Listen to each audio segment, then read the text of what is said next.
jet flying son of a gun, and I'm having a hard time holding these alligators. You're talking to the Rolex wearing, diamond ring wearing, kiss stealing, willing dealing, limo jet flying. We Rick flaring on us, flaring on us. We Rick flaring on us. You talking to the Rolex wearing, diamond ring wearing, kiss stealing, willing dealing, limo jet flying. We Rick flaring on us, flaring on us. Yeah, we Rick flaring on us, flaring on us. It's apparent these girls staring. I'm Rick flaring, gold across my chest. I'm fresh to death, I'm Paul Bearing. Not at all scary. One eye open like Betty Wops and find to these circles that's going in like a carry shot. Woo! I'm going in like a Mary Pop off that Mary Crop at the top flow at the Marriott. So questioning me is like questioning you. See, we the best dressed, so come and get blessed with the crew. Not one but two, different ways to slaughter your crew. Committed tat across the chest, I guess she blessed with the truth. People want to see them checks, representation of proof. Living through my elders, trying to resonate to the youth. But ain't nothing to get my flash on. Longevity is heavily embedded in my melanin. Layman terms, I last long.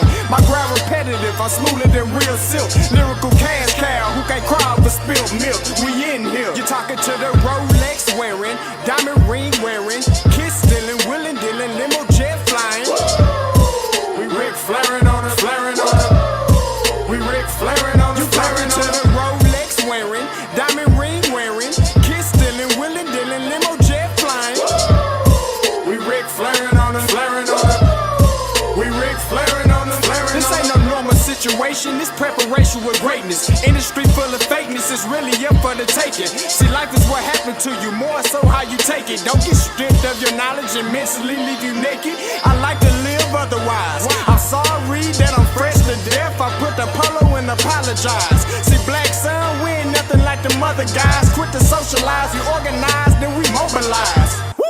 Off the deep end like a scuba diver. And no confusion, just keep it pushing like Uber drivers. Woo! Business fresh just like a supervisor in a Gucci visor. Can't find a smoother rhymer. You're talking to the Rolex wearing, diamond ring wearing, kiss stealing, willing dealing, limo jet flying. We Rick flaring on us, flaring on us. We Rick flaring on us. You talking to the Rolex wearing, diamond ring wearing, kiss stealing, willing dealing, limo jet flying. We Rick flaring on us, flaring on us. We Rick flaring on us, flaring on us. Yeah, DQ baby. Shout out that boy Nigga for that fire track. Hey, Black Sun, sun up. What's up, Vinny Vegas? What in Vegas? Yeah. Shout out Pharaoh's Kids, D-Phase. Yeah. Bubba C. Yeah. Rick flaring on them. Rick flaring on them. Rick flaring on them. Rick flaring, sun up, baby.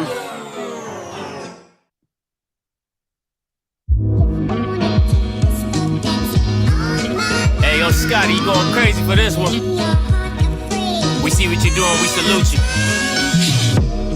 Hey, let's get it started. It's Backpack Capital One. What's in your wallet? Got a call from my man A. Scott. I said I got it. Love that you highlighting all of these black colleges. Try to pay me for doing this. Look, bruh, if you don't get off my line with that foolishness, voice of the swag, pull up where you at. No cap if the Brody is speaking the soft facts.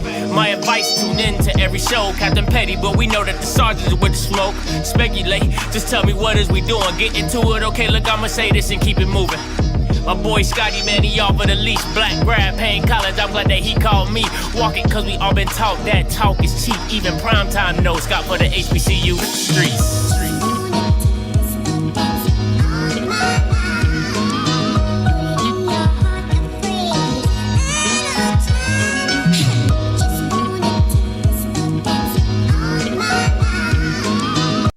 What is going on, everybody? Listen, happy Sunday. Some of you heathens aren't in church. My church is on a sabbatical. That's why I'm not in church. All right. Some of you heathens need to get to church. All right, but no, happy Sunday for all you guys. Listen, great week 0 games. All right, I mean, some of them were pretty boring. I can't lie. But overall, it wasn't too bad. It definitely was not too bad. I definitely enjoyed them. Definitely was a good look. It's just good to have football back. Just good to have some football back in our lives, okay? And my Cowboys play next Sunday, so I'm good to go. Once they get back rolling, then it's really football. Then it's really, really, really, really, really football. All right, I got 73 people in here. Make sure you go ahead and like the stream. All right, go ahead and make sure you like the stream. All right, you're already in here. You already know, wipe your feet. And listen, you don't know if you don't like nothing I say, you can Unfollow me. If I make you feel some type of way, unfollow me. If low key you're just here to hate. Listen, you can always unfollow me. You don't have to. I tell people all the time, you don't gotta listen to me. It does not bother me at not one teensy bit. Trust me when I tell you. All right. If you listen, I'm not everybody's cup of tea, and I understand that. Okay. I understand that. I'm not everybody's cup of tea. So I'm cool with that. All right, listen, we're going to get right into today, but I got some announcements. You already know what it is. Tailgate Tour 2023. All right, OBC, I will be there. I thought it was going to be whack. It looked like it's going to come back. So I'm going to be in that jank, all right? I'm going to be in that jank. Southern Heritage Classic, I'm going to be there as well. All right, FAMU, South Carolina State, Alcorn at Southern, Alcorn homecoming, FAMU homecoming, JSU in Texas with Andrew Buddy. All right, A&M in the mode. Hey, listen, I didn't think I was going to go to the OBC, and then that boy, Musa, let's go. That boy Musa got me changing my mind. That boy Musa got me changing my mind. Musa, let's go. I'm hyped. I am absolutely hyped to go see what he does down there. Got A&M in Mobile, and then got the Bayou Classic. All right, so make sure y'all stay. If you see me, say what's up and do all the things that you're supposed to do. All right, don't be trying, because people try, but y'all won't do that. All right, so what else I gotta say? HBCU League Pass. Listen, if you didn't get a chance to watch the Big Cat Classic with Edward Waters and Florida Memorial, let me tell you one thing: their production on HBCU League Pass is bar far best. It is, I swear, listen, on everything I love, and I know people are like, oh my God, Scotty, you're pushing HBCU League Pass because you're on, like, nah, for real. Because I tell them dudes all the time, like, if you suck, you suck. I don't give a damn if I'm with you or not. If you suck, you suck. But that production that they had on the game was absolutely phenomenal. The announcers were great. They were entertaining. The production, the video cameras, everything was legit. So shout out to HBCU League Pass for doing it and holding it down, for having such a great product that they put out for the Florida Memorial and Edward Waters, the Big Cat Classic. All right, but that was awesome. Make sure you go get the app. Also, listen, Film Breakdown Monday. I'm doing a Film Breakdown Monday. It will not be live. Okay, this will not be live. I say again, will not be live. I'm gonna just drop the videos. I'm probably gonna do them tonight. I'm gonna drop the videos to watch in the morning so you guys can check it out, or the film breakdown that I have going, breaking over the Alabama State and Howard game, and then also the FAMU and North Carolina game. So if you want to be on the lookout for that, it will be coming on Monday, the film breakdown of that. It will not be live. Okay, say it again, it will not be live. What else? All right, that's pretty much it. That was all the announcements. And listen, when Monday hit, it's OBC week, it's Aggie Classic week. It's all going down. Rivalries are in the building. I don't give a damn if you talk about Scotty, JSU, and it's a rivalry. It's a rivalry. And if you don't like it being a rivalry, I don't give a damn. It's a rivalry to me. Okay. So whatever you people want to say, that's a rivalry to me. So rivalry's going down. All right. So listen, you already know what it is. We doing a post-game review. Class is in session. I gotta school some people. I got to school some people. So I want to listen. I want to welcome everybody back. Okay, this is the welcome back. We're here for football. Welcome back to the post-game review, week 0. Okay, I'd like to welcome you guys to the Off-Script Charter School. All right, welcome you back, all you wonderful women and children, men and women, gentlemen and ladies. Okay, to the Off-Script Charter School. The reason it's called a charter school is because I don't have to abide by all the rules of the state. Do my own thing. Okay, do my own thug dizzle. So welcome back to the Off-Script Charter School. All right, here we go. All right. Hello, class. I'm your instructor today, Scotty. Okay, I'm your instructor today. So I'll be instructing you on everything that I saw for the post-game review. Okay. Take your seats. All right. The second bell is the start of class. All right. Second bell, start of class. Okay. All right. Let's get into it. First game up, post-game review. And listen, let me just get my bias out the way. I didn't want Alabama State to win because I don't like Eddie Robinson as a coach. There you have it. You can clip it. You can snip it all you want. I don't give a damn. I didn't want Eddie Robinson Jr. to win because I don't like him as a coach. I don't think he deserved the job. That's just my personal opinion. There's my bias. You can have it, and I'm going to go from there. Anytime you're like, oh my God, Scotty, you hating, revert back to rule number 1. I didn't want him to get the job because he wasn't qualified. Okay? I just want to give you that. Listen, I'm cool. If I'm hating, I'm a hate. Listen, if I'm a hate, I'm a hate. Okay, because I'm gonna tell you I'm hating, so I don't like him. I don't think he's qualified. So it is what it is. I don't think he was qualified to get the job, but that's nepotism to yourself. So whatever. Anyway, going forward. So always revert back to rule 1 if you have any problems with what I'm saying. All right. The good. All right, for Howard. Howard needs to become a power running team. That's it. That's the only good thing that happened yesterday. If anybody did not know that Howard should become a power running team, it happened last night because they have too many playmakers that if you have the ball in their hand, they can do something special. Number 2, Hunter. All right. Number 3, Hawthorne, even though he's a wide receiver, he kind of reminds me of an Antoine Randall L. You know what I'm saying? Like the little slim guys, kind of like a Debo Samuel. Kind of like a Debo Samuel with Hawthorne. I really like that kid a lot. I like number 2 a lot. Eden James, the freshman, his dad is Edgerrin James. He looked pretty good.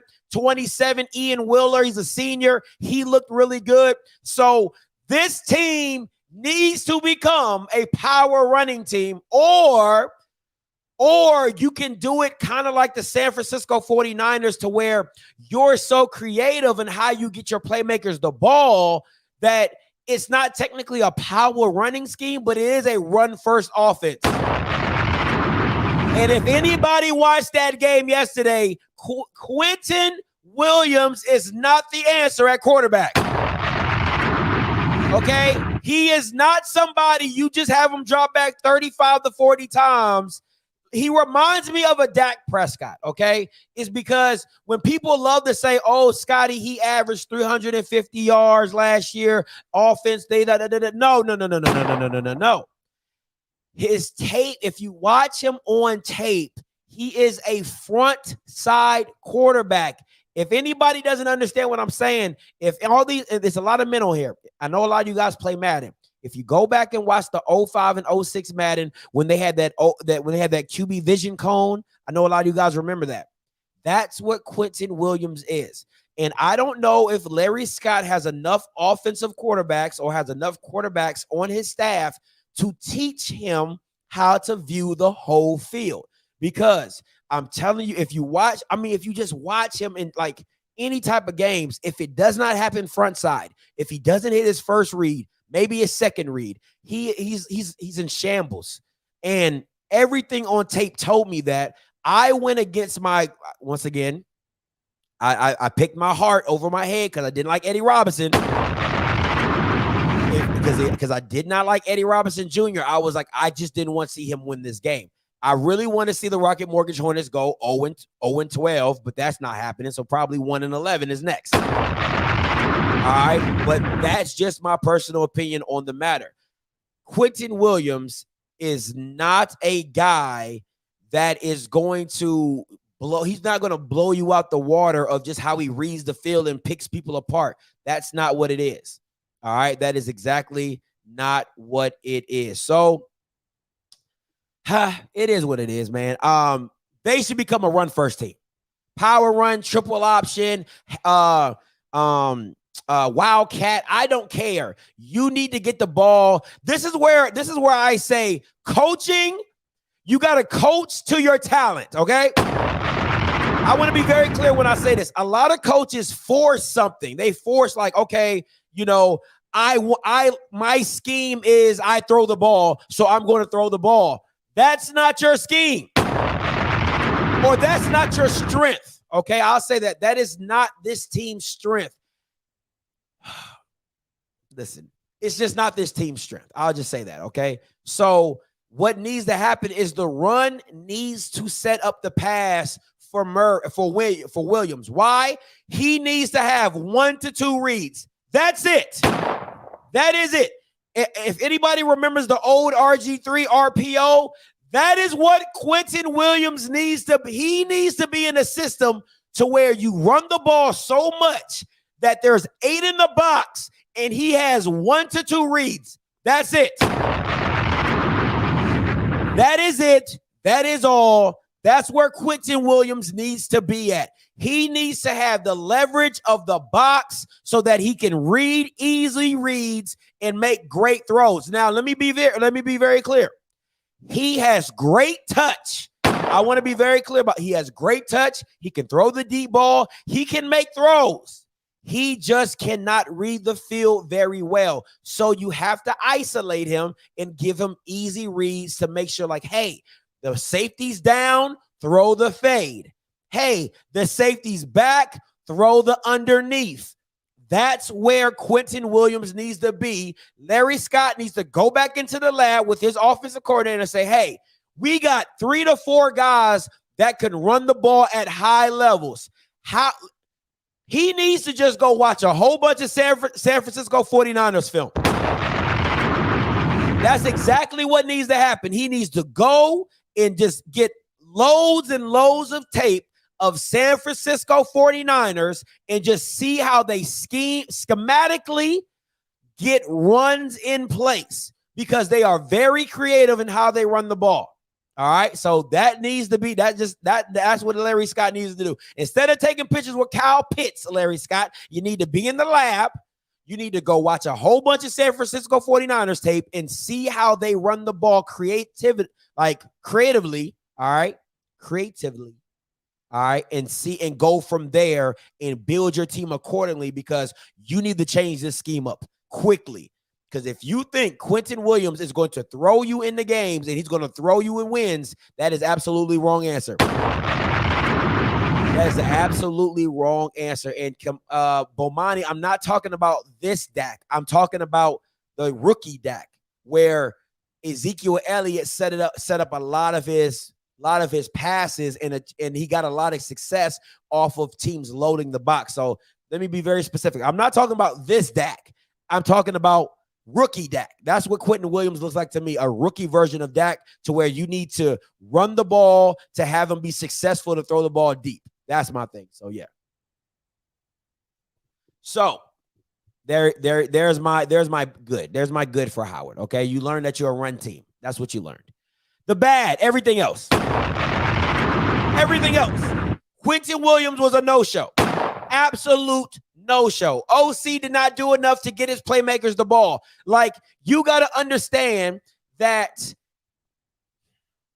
you got to dictate the game, okay? You got to figure out a way to dictate the game. You have to understand the way the game is flowing Quentin Williams is not the answer. He is not the answer. You got to do more to get Antoine Murray the ball. You got to do more to get Hunter involved. You had to do, I mean, like, just simple stuff of just, how are you on the 3-yard line and you can't punch the ball in? Like, don't get me wrong, Alabama State has a great defense. They really do. But it's not that damn good. Okay? It is not that damn good. It's not that damn good. Be creative enough to run the ball when you need to run the freaking ball. Like what the lady said on the blind side, run the dang ball. Okay? Run the dang ball. Like, it's just that simple. Run the dang ball. Stop playing. So I just don't see it, man. Defense is not good. Listen. You can talk about the D-line all you want. Brokenberg, them boys can't tackle.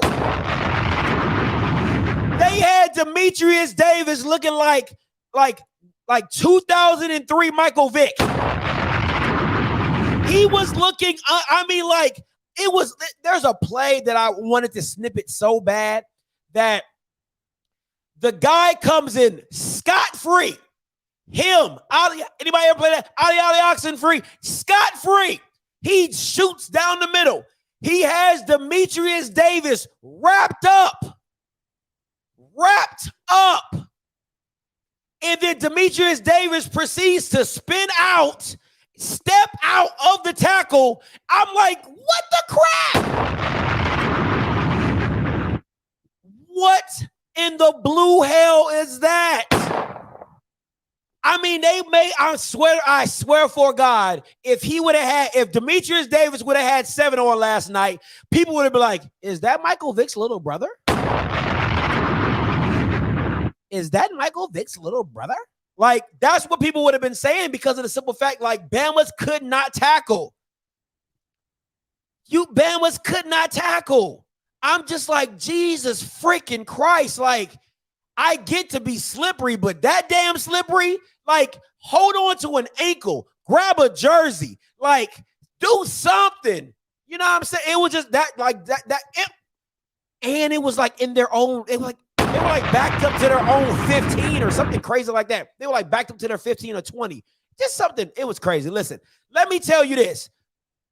The defensive coordinator, you got to teach your players how to fill run lanes. Oh, my God. Larry, I don't know what Larry Scott is teaching these boys. Listen, once again, it's another clip. Ja'Cory Merritt's first touchdown. Go back and watch the film. The safety takes the worst angle in history. Why are you diving to the line behind your linebackers when your job is to fill the lane, son? Your job is to fill the lane. Ja'Cory Merritt comes up into like the 9-hole or to like the off tackle. He sees it. He bounces it out, and the safety isn't there. Why? Because the safety came down to the off tackle. Bro, that's not your lane. You don't fill that lane.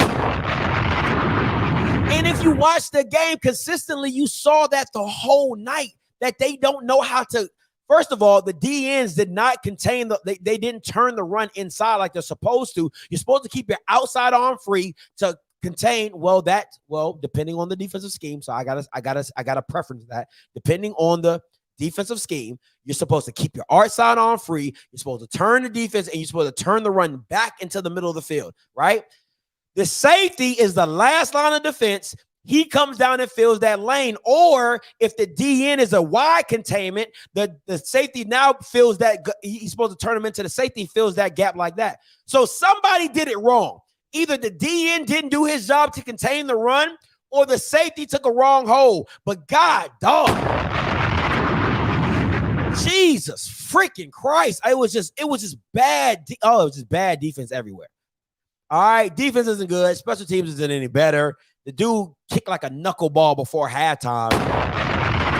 And then once again, Howard needs to become a power running team. If you didn't get it the first time, now you're getting the second time. All right. It's just, Howard, you trust me when I tell you, don't ever have to worry about me picking you ever again. I probably wouldn't even pick y'all Bama's against D2's competition. That's how disappointed I am in Howard. Just how bad they looked in this game. Like, it's just bad. It was just pure bad. But I'm gonna show. We're gonna break all that down on film. We're gonna break all that down. I'm not. Listen, man. Y'all Bama's can go against. You Bama's can go against Virginia Lynchburg, and I'll pick Virginia Lynchburg at this point in time. Just ridiculous, man. Just absolutely ridiculous. All right, the good for Alabama State, Rocket Mortgage Hornets. All right, you found a way to win. That's what I told you to do. That's what I told you to do. You found a way to win. I don't give it. You like at the end of the day, a dub is a dub. It don't matter how it looked like. It's a dub. So congratulations on that. You found your QB1. All right. Running backs looked really good. Santo Dunn and Ja'Cory Merritt looked really good. Looked like they came to play. Looked ready. Bubba looked good. He looked good. He looked very good early, kind of waned off at the end, but he still looked, you felt his presence. He's a great linebacker. I hope he stays healthy. And I like the offensive sets by Alabama State. Listen, I love the QB. Listen, man, a lot of teams don't run that at QB power. I think it's one of the most, if you have a dynamic quarterback, it's probably one of the easiest 3 to 4 or 5 yards you'll pick up in life. It was probably the easiest 4 to 5 yards you will pick up in life. It's that easy. You can double pull. You can have the running back pull. You can have it's just you can have so many blockers to one side of a field. And then if your guy's dynamic enough to know how to read and react, it's an easy 4 to 5 yards. I absolutely love that set. I love the Wildcat sets that they brought out when they had just the running backs in the backfield. Their offensive sets were absolutely amazing. I got to give credit to the guy from Morehouse, who is their OC. I love the sets that the 2 tight end sets, the power sets, the tight bunch sets. Absolutely loved them. Absolutely loved them. So that aspect going forward, I think that's going to be good. If you can continue to make plays and have sets like that, I think Howard was a little overmatched in the blocking aspect. Broken Bird didn't look like he was broke. He didn't do nothing. All right. He was there. He had a presence, but he wasn't impactful. Let me say that again. He had presence, but he was not impactful. So you saw him, you felt him, but I don't think he was doing when he gets up for me is the O line underwhelming at the pass protecting part. Absolutely. They couldn't pass. They didn't pass protect very well. I gotta give my boy Bomani the green light for that one. They definitely didn't pass protect very well. And that goes into my next point of the bad. Offense looked sloppy. All right. First game, offense looked very sloppy. And what I mean by that is it's a form of a lot when it goes into that, right? Like, and it's something that Rocky said when he called them. There was no system to what Demetrius was doing. Like if you go back and watch the UNC game at FAMU, well, you know why FAMU had quick game, because at the end of the day, they didn't want Musa to just sit back and get punished on by the D-line because they had backup offensive linemen. But in terms of Demetrius, there was no quick game. There was no like 1, 2, 3, boom, boom, bam. 1, 2, 3, boom, boom. It was always like dodge, spin, dodge, step back, ooh, double shimmy, move, oh, slide left, slide right, throw a pass. Like, that's really what it was. So it was a lot of improvising. It was not a systematic move of the offense. It wasn't like, okay, like when Crawley got in the game, it was a tight bunch set. He said 1, 2, 3. He read it. He threw it. Boom, the kid went. He got walked down. No relation. I know his last name is Scott. No relation. These Scotts over here be moving, so don't compare us. All right. But that's what I'm saying. You didn't see a lot of 1, 2, 3, read, boom. 1, 2, 3, boom. 1, 2, 3. You didn't see a lot of that. And going forward, when you go against better competition, there's only so many times you're going to improvise your way out of trouble. Like in high school, that works because 9 times out of 10, you're probably the best athlete on the field. In college, those athletes step up just a tad bit. So there's 2 or 3 or 4 guys on there that can compete at your level, and you're not the best guy on the field usually. All right. So I'm not saying that Demetrius Davis didn't do everything possible for him to win. He deserved the honor, the MVP award, because without him, I don't know if Crawley can make the same plays. I highly doubt if Crawley can make those same plays. And a lot of times that, he was grabbed or pulled. Crawley probably a sack. Demetrius Davis makes it a gain. So that's what makes him so special. And once again, the offense first game looking sloppy. It's rushed. Your first game, first competition against somebody else. We'll see what that looks like going forward. Don't expect them to get back on track at UCLA. But what I would like to see, this is where you see coaching come into play, right? Let's back up. You saw what Willie Simmons did at FAMU with Musa, knowing that he didn't have the guys up front to block for a long time, right? There needs to be some type of balance between Demetrius being great and being an improviser and quick game. So you need to see a lot more quick game. I'm talking about UCLA. I don't care about Miles. The Miles, they should win that game. I'm talking about UCLA. So in the UCLA game, you should see them drop back, you want to see the drop back. You want to see the quick game, getting the ball out of his hands quicker, come out, being more creative in the run game and things like that. So that's where you want to see this coaching take a next step of how they balance between Demetrius holding the ball, his improv, and then the quick game. So you want to see how that all balance out. Miles, they should definitely win Miles. So I still don't have them winning over 5 games. That's neither here nor there. All right. Next up, post game. FAMU and UNC. All right. FAMU and UNC, and the call lines are open. 5-1. You'll see the call line number in the bottom. The call lines are open. All right. Listen, at the end of the day, all I can say is I'm so proud of you. That's all listen, at the end of the day, the beginning, the middle, and the end, all we can say is all I can say is I'm so proud of you. Hey, listen, nobody gave you a chance, including me. You still got your butt whooped. But what did I say? I said it with the Afterglow show. I said it on the round table. At the end of the day, I wanted you to go out, compete.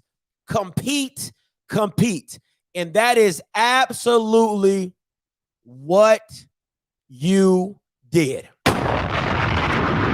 Absolutely what you did. Listen, it's very simple. You found your QB1. Ooh, sir, let's go. You found him. You found him, okay? Peekaboo, I see you. Okay? You found him. It ain't no question. Listen, this is unless that boy gets hurt, God forbid, this is all you're going to see McKay doing for the season.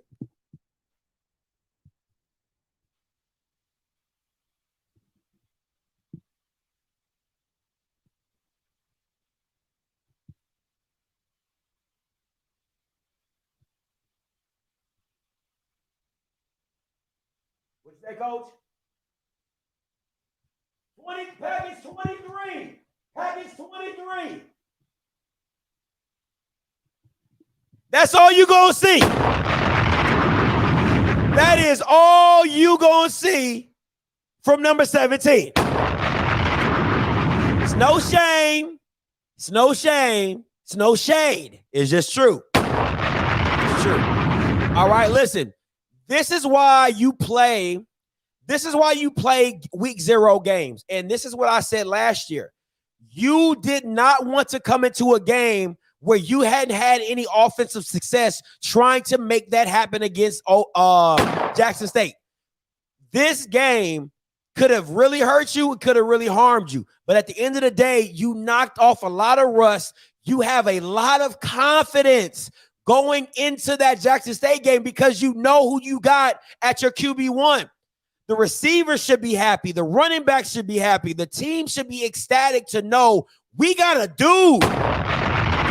There is no greater feeling. If anybody has played football here, there is no greater feeling when you know you got a QB. When you like, hey, we got a guy. That's what Alabama State feels like with Demetrius Davis. We got a guy. You know what I'm saying? Jackson State with Shador. We got a guy. You see what I'm saying? Texas Southern with Andrew Body. We got a guy. There is a level of confidence that your team plays with because they have trust and faith in you, right? So playing this game, letting them know what they're capable of against a team that, come on, man, let's be real. If you didn't watch this game, this game was a lot more competitive than what it looked like in the box score. Let's be very clear about that. All right? Let's be very, very, very clear about that. But at the end of the day, it is what it is. So major confidence boost. They competed on a high level. You knock the rust off offensively. You see what you can and can't do. You see where you're at. All right, the bad. Man, listen. Tackling. I'm not going to pick on no individual person, okay? Because we all know that 1 is the loneliest number in the world. But I'm not going to pick on nobody, right? What I'm going to say is there was no excuse for Drake May, the biggest jar of mayo I have ever seen, to be running through you Bamas the way he did. You would have thought this Bama was Josh Allen or something. There's no reason for May to make y'all look that silly. Okay? So, tackling, if I'm Willie Simmons, everybody is tackled.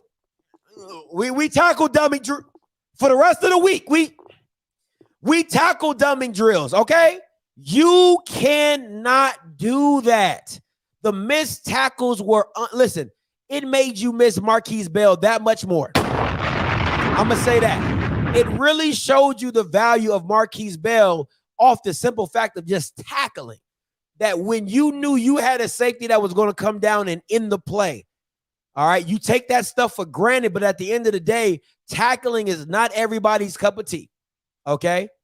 So that was the biggest thing. You Bamas need to tackle. All right, so eligibility. We already know what's going on. We got to make sure that the players are, whoever's supposed to play is going to play and things like that. So we already know what it is. That's the eligibility. We don't know who's going to be eligible for the game. We don't know who's going to come to play. We don't know that. So we'll see that. And a few injuries. Listen, that was a big ball. Listen, I don't know how many offensive linemen were true starters, but that old line held up very, very, very well. They went down. The big kid, 6'5" guy, he went down. But at the end of the day, that old line held up pretty damn good. And let me say this. I'm going to say this very clearly. Jackson State has one guy on that team that is really impactful on that front line, and his name is Devontae Davis. Devontae Davis is an absolute monster. Everybody else is average.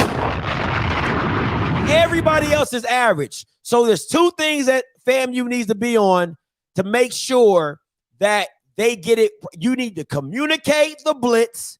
All right. These are going to be two things that you need to focus on going into the OBC. You need to make sure you communicate the blitz, understand where it's coming from and pick it up. And then you got to be able to hold your blocks. Because if I'm being honest, there's no James Houstons, there's no Cornelius Millers, and there's no Antoine Owens. It's just that simple. The only guy you have to worry about on that D-line is Devontae Davis. Point blank, period. If I didn't say nobody else's name, that means they're irrelevant. Listen to what I'm telling you. All right? You ain't got to believe nothing else I say, but listen to me very closely. Nobody else on that D-line is as important as Devontae Davis. He is that guy. I said front four. I didn't say front seven. I said front four. Be very mindful of what I'm saying. Comprehension is key. All right? So, that is my post-game review for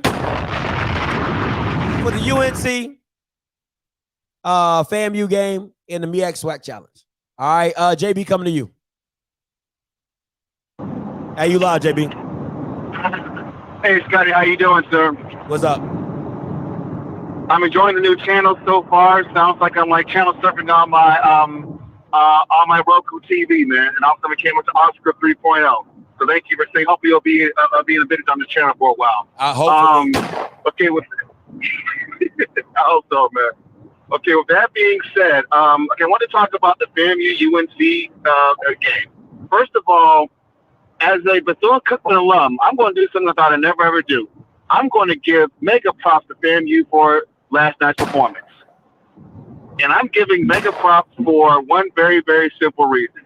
They came in and they showed up when everyone thought that they should have stayed home. Absolutely. I talked to a lot of Rattlers, and they're thinking, you know what? We don't run from games like this.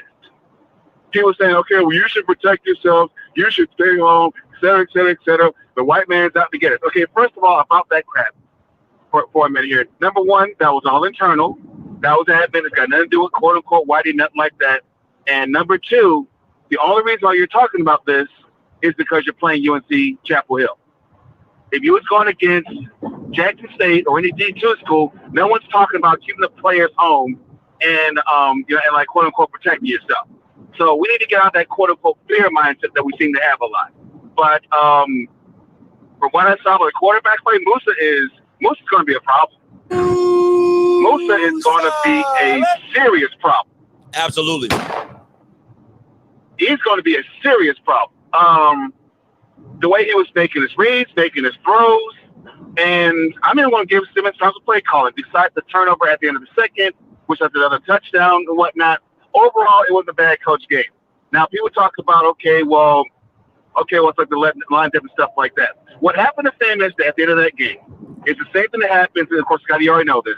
It's what happens with any other FCS team plus an FBS ball club. Those 22 scholarships come into play, come into focus. So I will say this. FAMU, y'all are good. I was damn proud of you guys last night watching that ball game. I enjoyed it. Please, I wish y'all success this season, and I hopefully wish you guys win next week. So I'm proud of the Rattlers. They showed up. They went to work.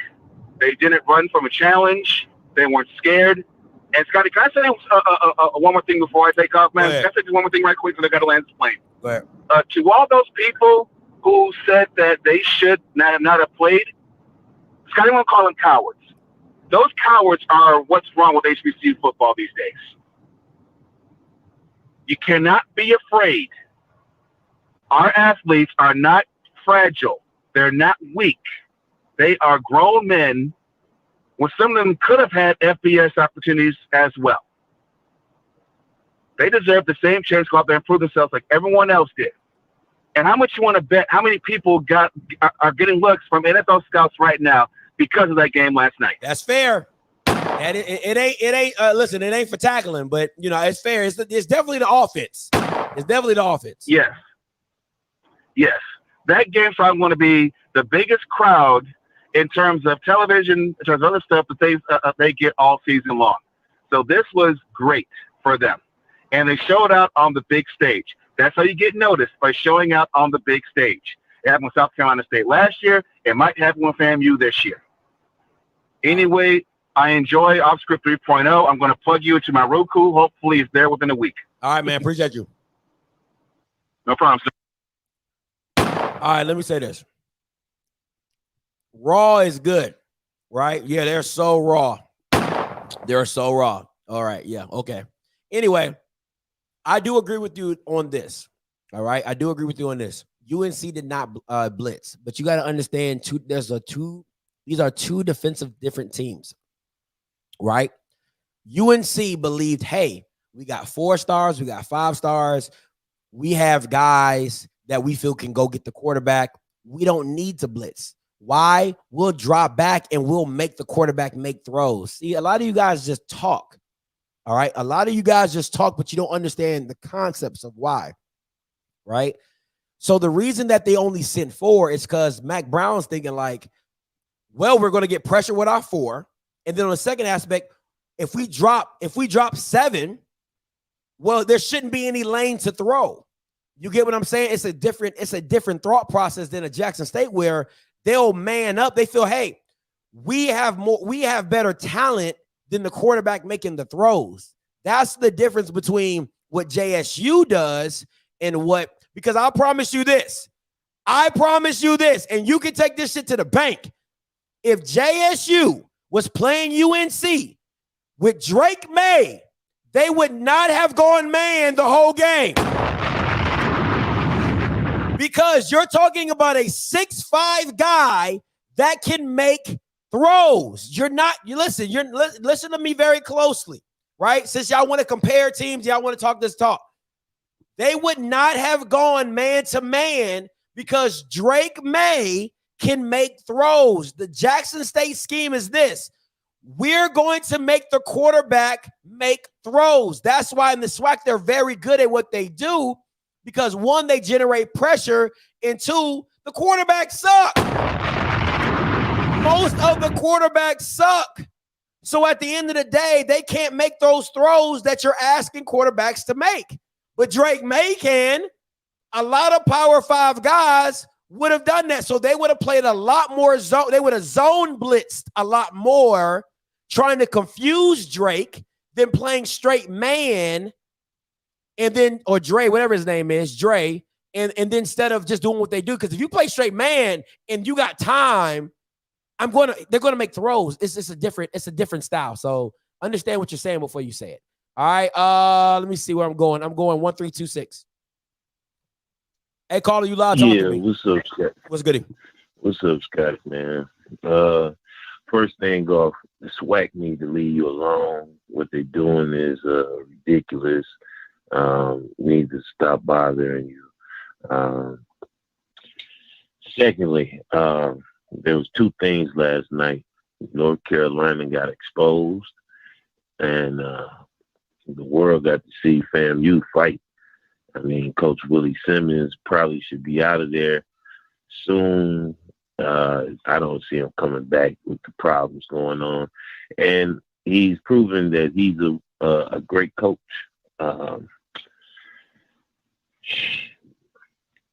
Last night was a showing that we didn't, nobody really expected to see what they saw last night. So, Absolutely. Shout out to FAMU, Coach Willie Simmons. He showed that he got it.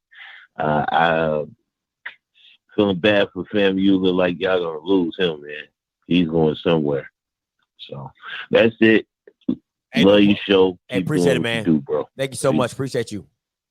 Hey, listen, man. I talked to a coach last night and I asked him, I said, hey, coach, would you have done what Willie did at the end of the half? And he said, yeah. He said, you're playing with house money. Nobody expects you to win. He said, you might as well go for it. And I said, that's a different type of mindset. Me personally, I after the dig route went into the dirt, I probably would have ran the ball. Was like, hey, we're going to go into the half and we're going to come back and, we're going to rest it up and come back and things like that. So that's just me. You know what I'm saying? But teach his own. 1098 coming to you. Hey, caller, you live. Got it. What's good? It's Mike Reeves, got it. What's up, Mike? Okay, first of all, I want to give props to FAMU because they played their asses off. I'm proud of them guys. So now that I got that out the way, move, lose, duck, goose. JSU by 20, Scott.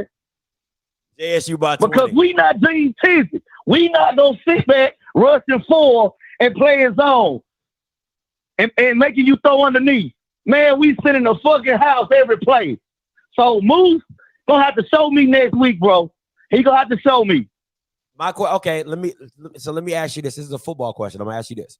What's harder? Throwing in a zone or throwing man to man? Now you got some points. You got some points, God, about we do play a lot of man because we feel like we're just, you know what I'm saying, we got the better talent. But you got to realize, do you know Niles Gaddy? Script. Now, why you ain't mention Gaddy? Listen, bro. I can't tell you all my. I can't tell because you disrespecting at this point. You disrespecting Gaddy right now, bro. Listen, Gaddy probably has had the best out season on Jackson State defense because he's got stronger, faster, better. I bet you he won't even have 2 sacks against FAMU. I'll bet you. I ain't gonna go heavy because I got a lot of bets going on. But I bet you right now, Mike Reed. I bet you $10 that Niles Gaddy doesn't even have 2 sacks in the OBC. I'll take that, Big Scott. All right. I'll take that. All right, bet. I'm taking it. All right. I'm taking it, Scotty. Take it. And Scotty, stop that JSU hate, Scotty. Stop it. Stop it. It's not JSU hate. It's just It's JSU hate. Stop it. it's not hate. I'm just Because telling you what it is. Scott, I love you, brother. I love your show. I consider your show the Power 5 of HBCU football. I love your show. I love it. Listen, But you got to stop that JSU hate, Scotty. Stop it. no, let me tell you. No, you know who for real. No, for real. The only people I hate right now, like I'm hating on, is Alabama State. Like I hope they lose every single game from this point forward. Like I will listen. When I have some hate in my heart, I will admit it. Right? I hope they lose every game from it, and it's not because I don't like the players. I love Jeremiah Hickson. I love Ja'Cory Merritt. I love Rashad Davis. But I don't like Eddie Robinson Jr. I don't think he deserved the job when you was a real estate agent. So I agree, Scott. I will happily admit that. You know what I'm saying? Like when I got some hate in my heart, I'll admit it. I'm like, yeah, I can't stand him. And if any Alabama State fan want to come up with like Scotty hating, I'll be like, you damn right I hate. But when it comes to JSU, I'm not hating. I'm just telling you now. When it comes to JSU, I'm just objective. That's all it is about them. I'm objective. Like if I feel like I'm gonna just say this. I've seen some things. And it worries me on their D line. Like I've seen some things. It worries me about their D line. And I don't think they're as good as they were last year. I think if I was giving them a rate, they're the worst part of the defense. Because think about this.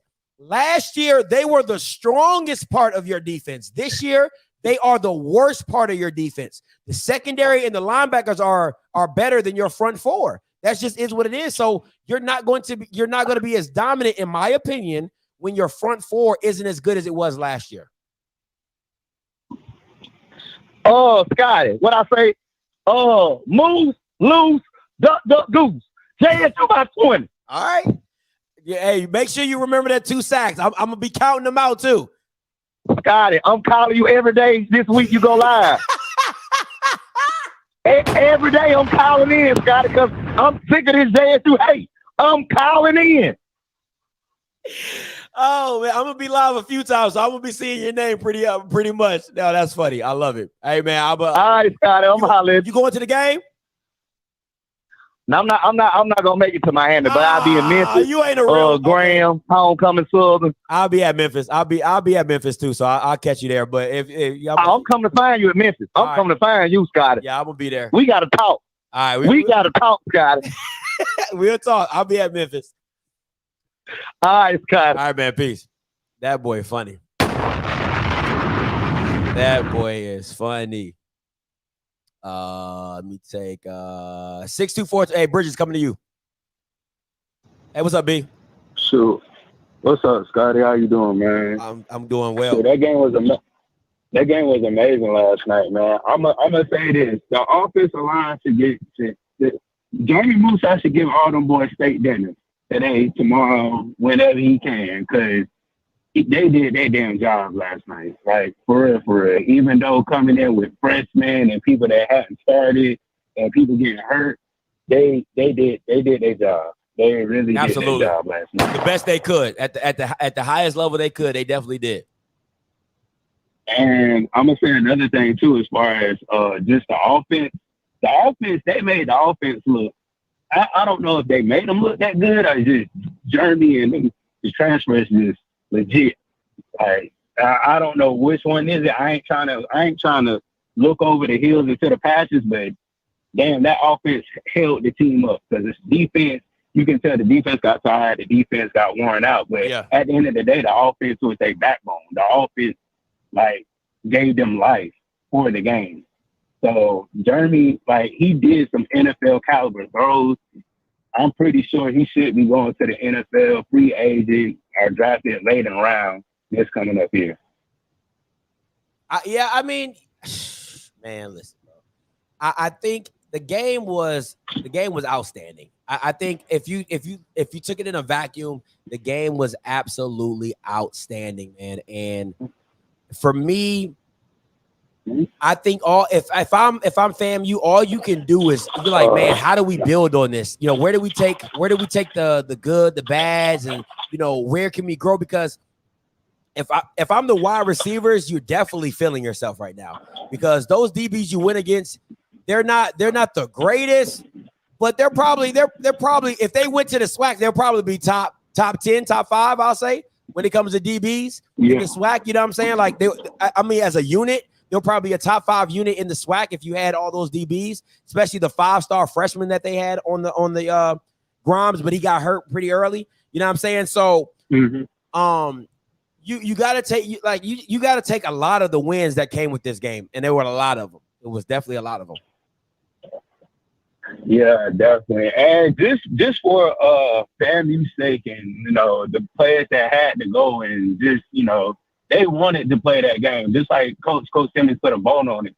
These boys wanted to play that game. These boys wanted to show out. These boys wanted to, you know, put themselves in that stage, in that moment. And for Jeremy Musa, he's been doing this. If you go back and look at his tape in junior college, he was lighting them up just like he was lighting them up yesterday. So it's nothing new. Like, people, you got to look at these tapes. You got to look at these films and know what you're getting for your school when the players come. You got to know what you're getting. Jeremy Musa been like that, and he's going to be like that in the SWAC. And I'm going to say it, so you can put it on wet, Scotty. Musa probably going to be the best quarterback in the SWAC hands down this year. I mean, I've got some text messages that said, you know, that some of them said the same thing. Now, I'll say this, and a lot of people won't say that. A lot of people are like, well, the OBC is going to be different. If I'm being honest, what he played with last night was probably way more ruckus than that the OBC will be. Can we say that? Can we? I mean, I can be fair enough to say that the crowd that you're going to see at the OBC will be nothing compared to what was at North Carolina yesterday. Nothing compared. Definitely. Nothing compared to it. Definitely. Because you're talking about probably about what, 30, 40,000 white people, maybe, you know, and white people, they cheer different. Yeah, they do. They cheer different. White people cheer like when they got to make noise, white people make noise. Okay. I've been to the OBC last year. I've been to the Southern Heritage Classic. I've been to the All Court. I've been to some of the biggest attended games. Black people don't make noise until a touchdown or a big play happens. Okay? There was 50,000 people in the stadium last night. That would be the most, that is going to overshadow the OBC. So if you're saying he won't be ready for the environment, you're lying. He just put on a performance in a stadium of 50,000 with white people. Definitely. With white people yelling. And definitely, like he said in one of the interviews, he's been in these environments before. He went to the SEC, so he's been in these environments, so it didn't rattle him at all. And literally, to be honest, he competed with that quarterback. He really did. Like he made himself like he basically made himself QB1 for the rest of the year, hands on doubt. Even if he threw like 5 or 6 interceptions this year. Like there's no way that he can go around it, go above it. Like he's the MVP of the game too. So like y'all gotta give Musa his props, and y'all gotta just give Fam their props too, especially the second string people. Absolutely, they did their thing. But hey, Bridges, as always, my boy, appreciate the call. All right, man. I'm going 5896. Then I'm going Donald from Germany. Then I'm gonna go Dre. Hey, bro, you live. Scotty, what's going on, man? What's good? What's your name? Where you calling from? Just TJ calling from Jackson, Mississippi. Talk to me, TJ. All right, now I got some pointers to make. It was FAMU did a hell of a job. I like how it was an up tempo. They kept UNC defense just basically kept them. How I'm trying to say this. Kept them off balance, on their toes. Yeah, off balance. Okay. Quarterback, he looked real good. Now that I've seen him versus Shador, I'm gonna say this, and you know, a lot of Jackson State fans may be mad at me. He's better than Shador, hands down. he's better than Shador hands down. Because I think he understands the game and he had time to actually study the game. You know what I'm saying? If you could just tell. Now I'm gonna speak on the Jack State defensive line. I'm gonna say this. JSU defensive line may not be as big as we were last year, but I can say we're a lot more quicker. It's more quick. It's like our defensive line is faster than it was last year. Despite the fact that we still had, James Houston, because I watched last year and this year. Just me being in Jackson, just watching the practices, we are more faster this year. So it's gonna be a lot of tackles for loss in the backfield. You'll see it once the game starts or whatnot. You know what I'm saying? And, I disagree. Go ahead. I think that from what I've seen, I do think you're deep. I think, man, listen, I think the biggest person who's gonna make the biggest jump, and people are gonna be like, how can he make a bigger jump? I think it's gonna be Aubrey Miller.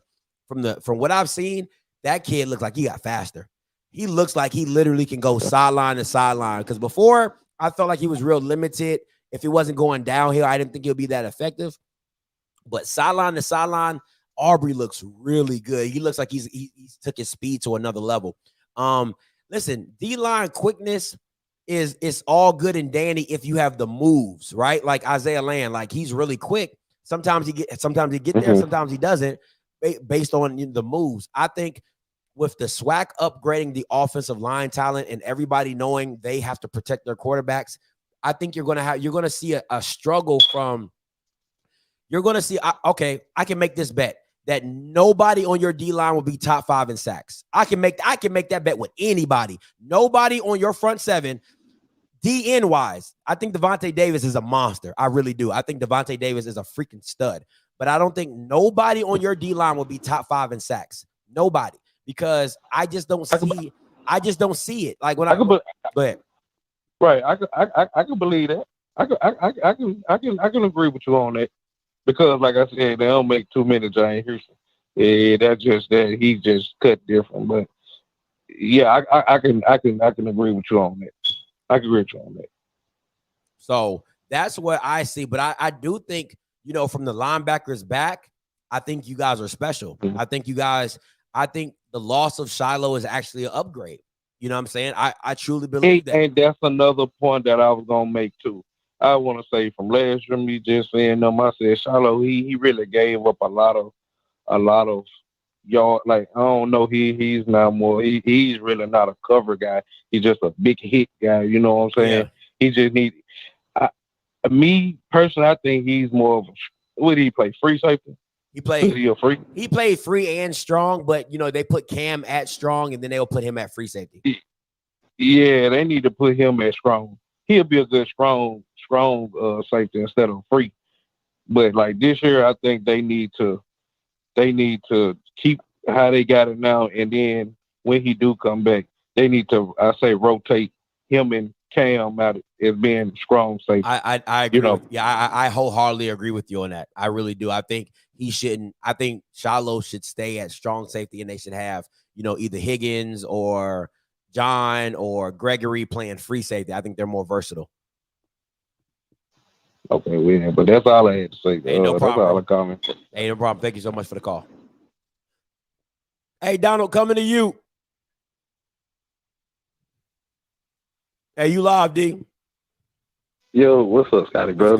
All right, I got about like 4 points. 4 points, right?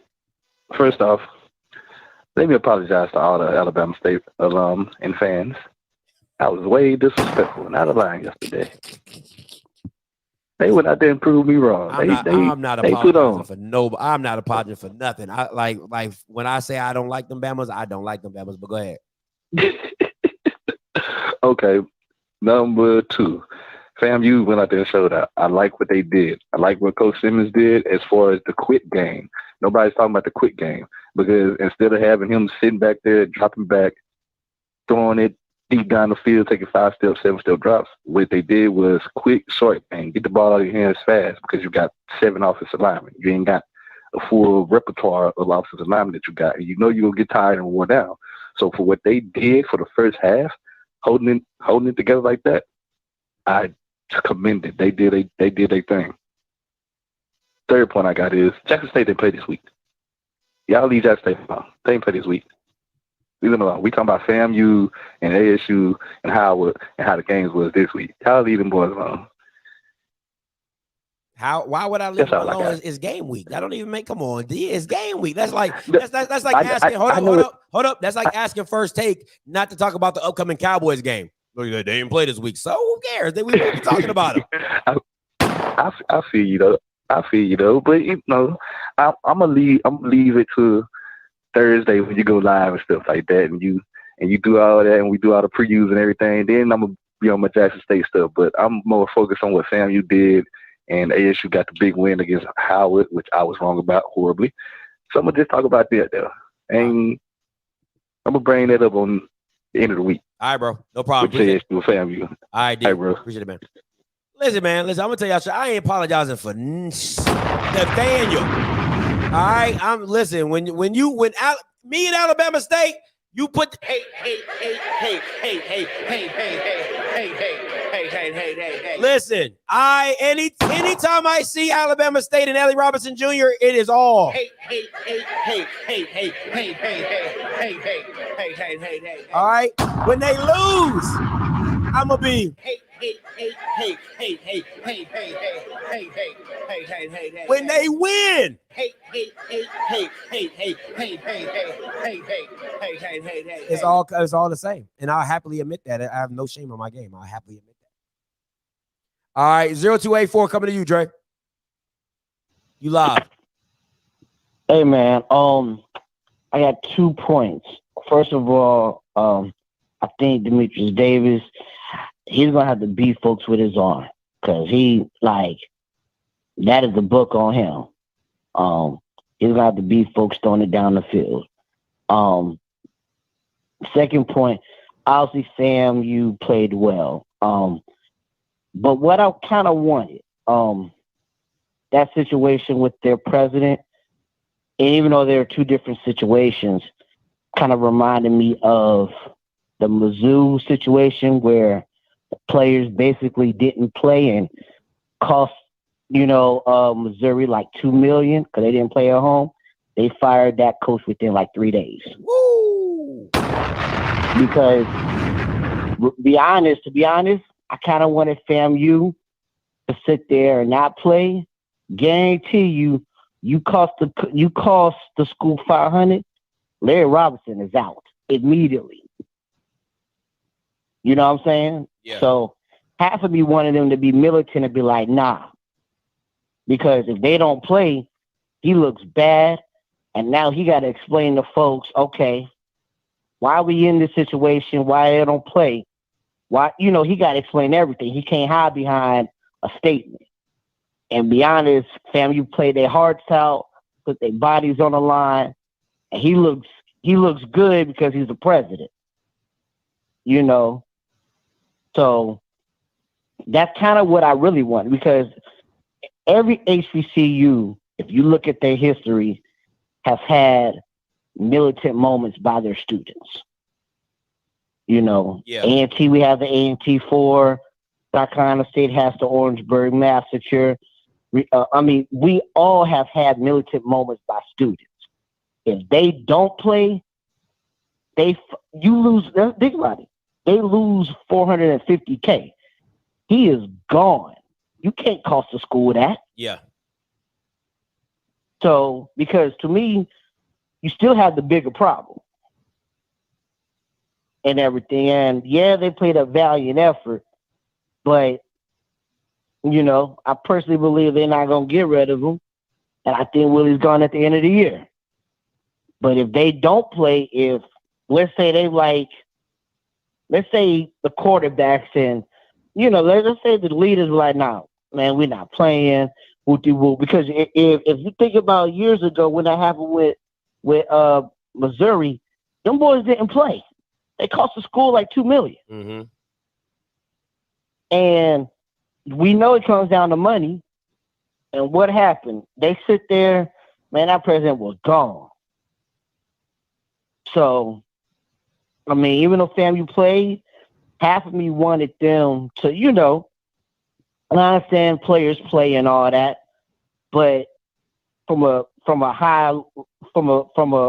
another point of view, you know, I wanted them to sit there and go militant, because to me, you know, your president to me, if you cost the school $500K and it's a national embarrassment on top of that, you gotta go. You gotta go. Makes sense. I mean, Loki, I feel you on that one. I do. Loki, I do feel you on that one. You know, so, but no, I mean, hey, they played well. Obviously, I've said my things about Musa. You know, I always, you know, it's a new playbook and a lot better than McKay. So McKay will be holding the clipboard, and I can hold the clipboard. My bad. Good point. So, you know, hopefully Musa stays healthy, and hopefully FAMU gets the rest of the players eligible and all that. So we shall see, man. We shall see. Sunday's gonna be epic, bro. But hey, appreciate the call, though, Dre. Appreciate it. All right. I want to say something real quick. I gotta say this, man, because people have such a short-term memory, and I'm faulty of it too as well. You know, you get caught up in the moment and stuff like that. I remember a time when I did a top 5 quarterback, and people wanted me to put Shador in the top 5, and he hadn't done anything on the field. He hadn't made a throw. He hadn't made a pass. He didn't throw a touchdown. And people was like, he's a top 5. He's a top 5 QB. He's a top 5. I'm like, how in the hell is he top 5? And he had not done anything. Now you're getting mad at people for saying Musa's really good or better than Shador after one game. Like, do we not remember? Let us not forget. Let us not forget how people were in the beginning of last season when everybody was dick riding Shador before he even played. Before he even played a snap, a game, people was dick riding. So let's not act like people can't have support or dick ride for Musa now because of the simple fact now they a fan. Or he actually did something on the field for people to be a fan of. Come on, man. Like, let us not forget. Let us not forget. People just be out here talking. Hey, caller, you loud. Talk to me. Hey, Scotty, I just think that it's SWAC fans at this point. But you know what? I got to give you your props because you didn't just hop on the Andrew Body bandwagon as a quarterback week 1. You didn't. So I don't know where these people think. I just don't get it. I mean, he looks like to be a really polished, good quarterback to me because that's a hostile territory. No one was expecting anything of anybody on the team. And you didn't even have the guys that you were practicing with for first team reps. I'm assuming, I don't know. They didn't put out a list, but that's a good performance for a QB as far as I'm concerned. To me, it's like this, man. This is how I look at it. When I look at a Musa thing, I saw it in the spring game, right? I saw it in the spring game. I said Musa has to be your starting quarterback because I'm watching him in the spring game, and some of the reads and throws, I'm like, that's next level. And people got to understand all picks are not made the same. Like, that's what people got to understand. People are like, oh, he throws picks. Well, Patrick Mahomes throws picks. And everybody, like quarterbacks throw picks. Yeah. They're not all made the same. It's about decision making. How is your decision making? How do you look at the field? How do you scan the field? That's what really internalizes what a good quarterback is. And if you watch the spring, which I said in the spring, I was like, yo, Musa is dope. I'm like, yo, you gotta go with Musa. So that's true. And I think, again, if you stack what you've seen up from him, I know it's not much, but to half the teams in the SWAC, say Grambling State, I don't even know if they picked a quarterback yet. Have they? I think it's going to be Quintarius Hawkins. I think that's going to be the guy. Like, come on. Like that, you got to grab a quality quarterback when you can. FAMU did that, and I think they're going to have elevated play this season because of that, barring the return of the players. Yeah. But thank you for answering my call. Hey, no problem, man. Appreciate the call. Like, okay. this is the difficult part of this question, right? It all depends on where's your hype. It all depends on where you saw or what you seen. To me, no. If I'm being a whole buck, I'm saying no. But at the same time, I can also say he was the best. He was like, if you compare him to other SWAC quarterbacks, yeah, would I pick him first? Absolutely not. I wouldn't take Shedeur first because I don't feel Shedeur is a force multiplier. I feel Shedeur is not a force. When I say a force multiplier is you can give me the least and he can make the most out of it, right? That's what a force multiplier does. A force multiplier is saying, I might not have the best wide receivers. I might not have the best talent, but he still gives me a shot to win. In that instance, I would never pick Shedeur first if I knew I couldn't go get top level talent. To me, Shedeur is only good if he has the talent around him. It's just that simple. And there were plenty of games where his defense saved him because at the end of the day, he never had to do too much. Now, as he grows, he can grow into let me be very clear. He can grow into a force multiplier. He can, like, as he grows into, being a quarterback, he can grow into a force multiplier because you can come in as a game manager and grow into, like any other senior who comes in and by their senior year, they're running the table or whatever. But when I need somebody, when I'm talking about right now, a force multiplier, I'm going with Andrew Body because at the end of the day, he's going to make plays. Like, he's going to make plays that people like, damn, like, if it wasn't for him, that wouldn't have been nothing. You know what I'm saying? So that's just how I internalize it. But to me, this is where I take my time and really process. If you take Shedeur off of the Jackson State team and you put him on any other team, are they a winning team? Are they above 500? Now that all depends on what team you put them on. You know what I'm saying? It does depend on what team you put them on. But I'll say this: if you put Shedeur on Texas Southern and they had to play Southern last year, do they win that game? I doubt it. If you take Shedeur and put him on Alabama A&M last year, do they even win 7 games? If you take Shedeur off of Jackson State and put them on Alabama A&M, do they win 7 games? That tells me you're not a force multiplier. That tells me you're only as good because you got to remember every game Akil Glass came into, he had to throw for like 350, 4 to 5 touchdowns. That's the name of the game. That's why as a quarterback, I need to know what you look like. What can you do? So no, I'm not picking him. He's not a force multiplier at this point. He is a game manager. He's a good game manager. He makes plays. He makes the right decision. That's great because he has great talent. But that's just my personal pick. I ain't picking him. I still think he's a top quarterback in the SWAC. I'll be stupid to say he isn't. But for my squad, if I was picking a team, I'm not doing it. 5896. You live. Scotty, did TJ calling back? I got a couple more points. Talk to me. I know you just answered my. Let me tell you like this. This is you don't have to explain to these folks. This is why they mad. So number one, listen. Musa did the damn thing, and he didn't even have a whole damn complete offense. See, this is the difference that Jack State fans is not understanding. He did this shit without having a full offense. Like you said, you take Musa off and put Shedeur on this FAMU team. They're not, just to be real, they're not gonna put up 24 points. He might have a touchdown, but he not gonna make that factor like how Musa just did.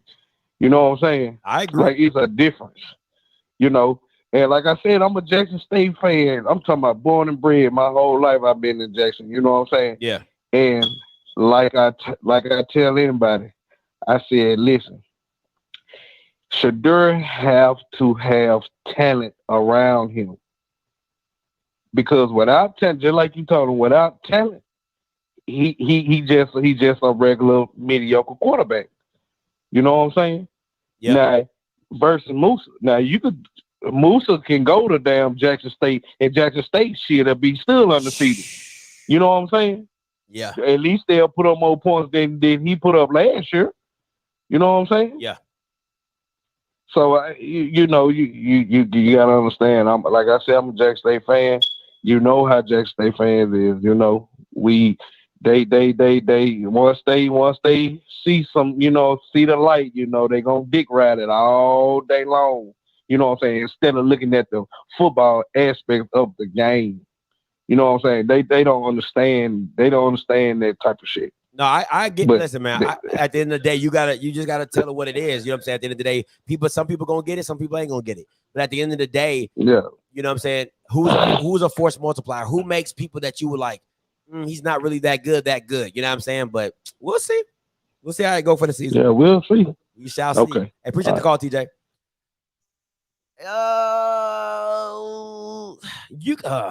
Okay. Let me say this, right?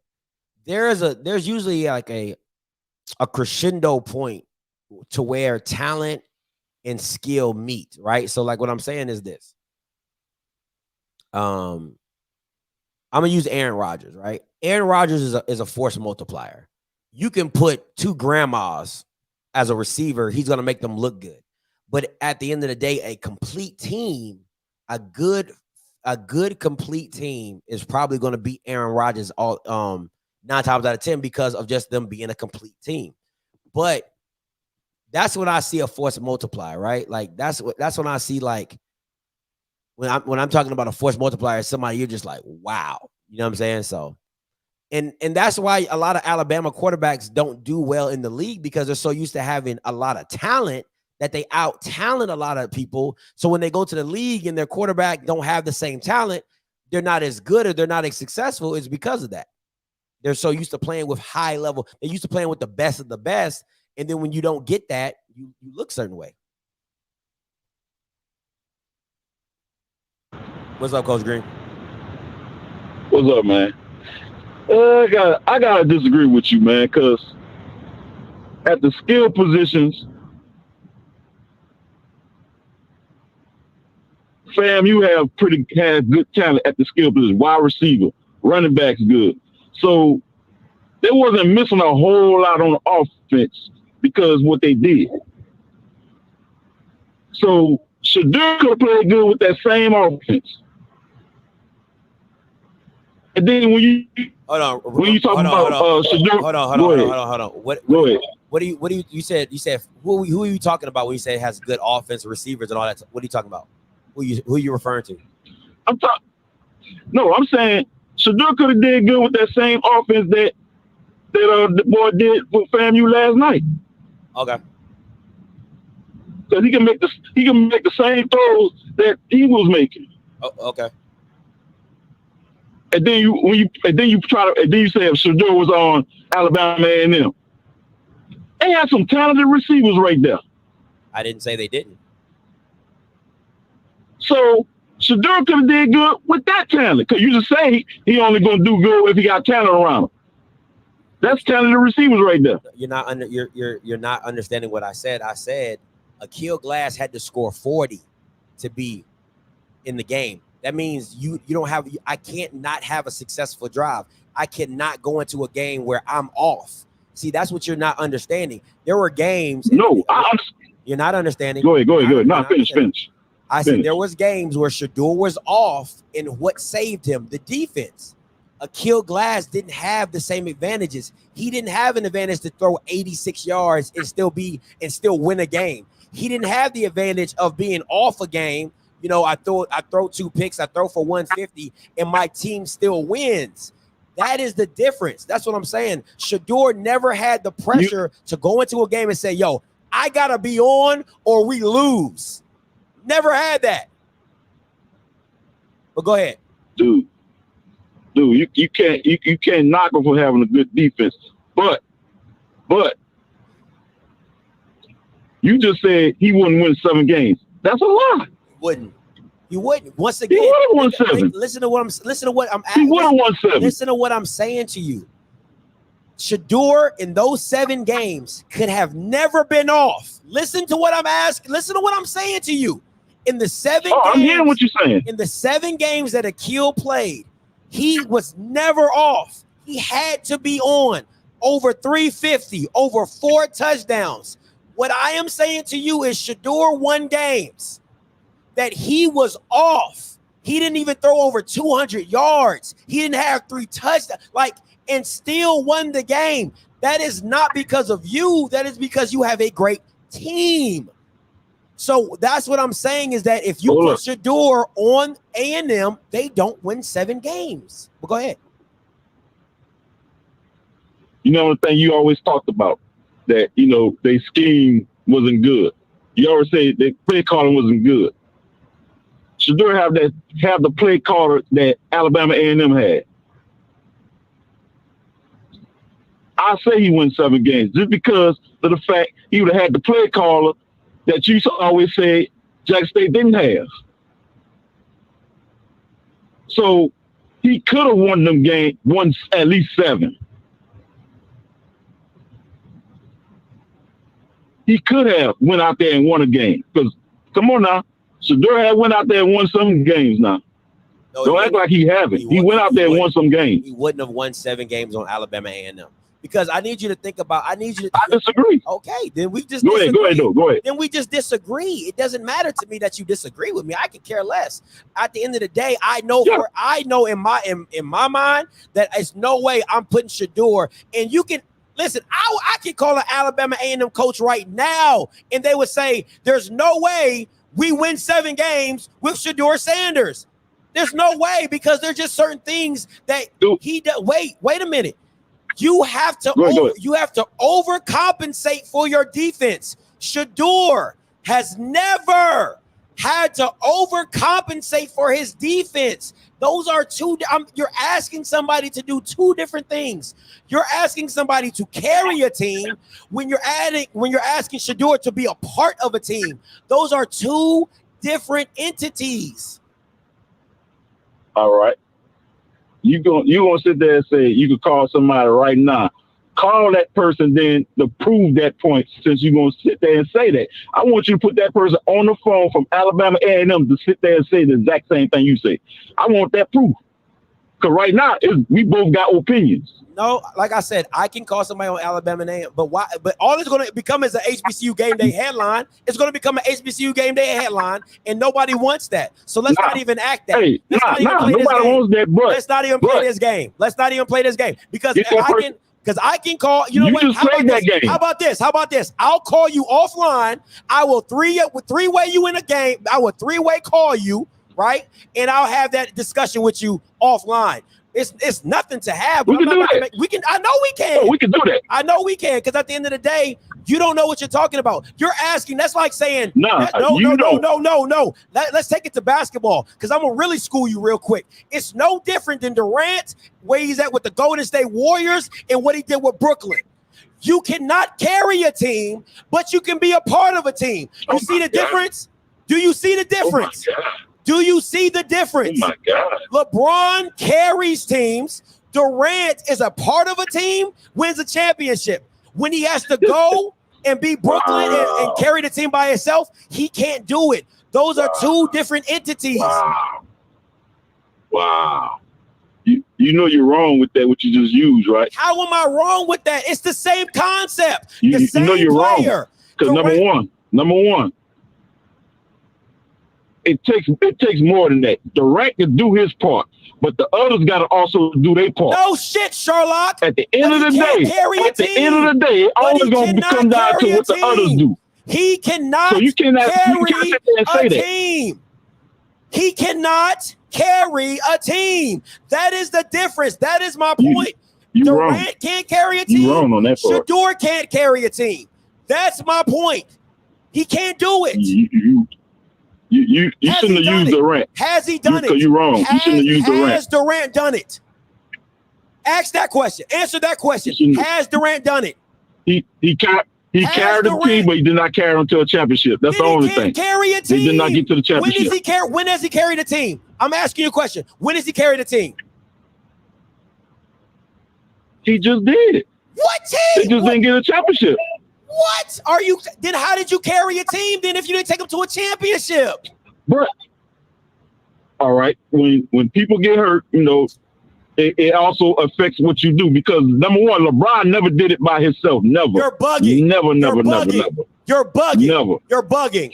You're bugging. You bugging. So act like Kyrie wasn't there when he went to Cleveland. Act like Kyrie wasn't there. You're bugging. Act like Kyrie wasn't there. Listen. You bugging. You act like Kyrie wasn't there. Listen to what I'm asking you. When has Kevin Durant, by himself? Listen to what I'm asking you. When has Durant? He don't even have to. When has he carried a team to the championship by himself? Listen to what I'm asking you. I know comprehension isn't your best forte. Listen to what I'm asking you. Oh no, comprehension is my best forte. So don't even do that. Don't do that on your show. Don't do that on your show. Durant taking a team by himself to the championship. Don't worry, I'll wait. Number one, LeBron never carried a team by himself. How not? By himself. Never. Name LeBron starting five. Never. And Durant has not won a championship carrying a team. He has not. Names LeBron starting five when he took him to the San Antonio Spurs. Name LeBron starting five when he went to the finals with the San Antonio Spurs. Name them. Name them. That's my point. Let me see. What? That's my point. Name them. It's been so long. I can't remember right now. I can't remember that lineup. I got to actually look it up just to give you something. Exactly. It's been so long. Exactly. It wasn't by itself. No. It was by itself. It was exactly by himself. No. You can't even name them bums. No. Adrian Sagauskis. It was Mo Williams. It was Larry Hughes. It was Boobie Gibson. Mo Williams was not good. Stop playing. Sit down somewhere. Half these Bammers can't even name these jokers. They picking one player at a time. Stop playing with me. Stop playing. In the 2018 thing, exactly. When he went against goal, it was him and Matthew Dellavedova. It was him and Matthew Dellavedova carrying the team. Don't play. Stop playing. He beat the Pistons team. And he beat the Pistons team that went to the championship. Stop playing with me, bro. Stop playing with me. Stop playing. This is not you. We not on the same level. We're not on the same level. Listen to what I'm saying. Shedeur cannot carry a team. That is my point. People talking about, we got to give the Ravens rings back. The defense carried that team. That's my point. One side of the ball carried the team. Akil Glass, we all know how bad Alabama A&M's defense was. Akil Glass carried the team. Once again, I'm saying clear as day, Shedeur is not on that level to have to carry his team to wins. That's what I'm saying. Clear as day. Hey, caller, you live. What's going on, man? What's good? Hey, I'm good, man. Kudos to FAMU, bro, for doing what they were doing last night, man. I give them props on that stuff, bro.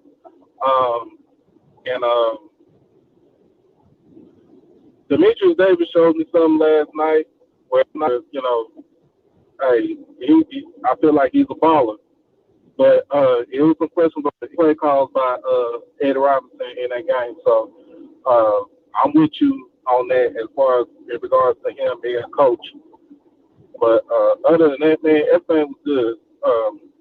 And for the last caller who was talking about LeBron didn't carry no thing, tell him just to go look at everything from 2007 to like 2018, and he'll figure it out as far as somebody carrying the team. And I feel like Shedeur can't carry the team by himself because he needs help he needs a support cast, basically. Listen, so man. Anyway, yeah, I appreciate it, D. But listen, man, I'm gonna say this. It's very simple for me. Very simple. There is a certain, like, there are certain people. If people are saying Jordan carried his team and he had a top 50 all-star with him, what are we talking about? People be like, oh my God.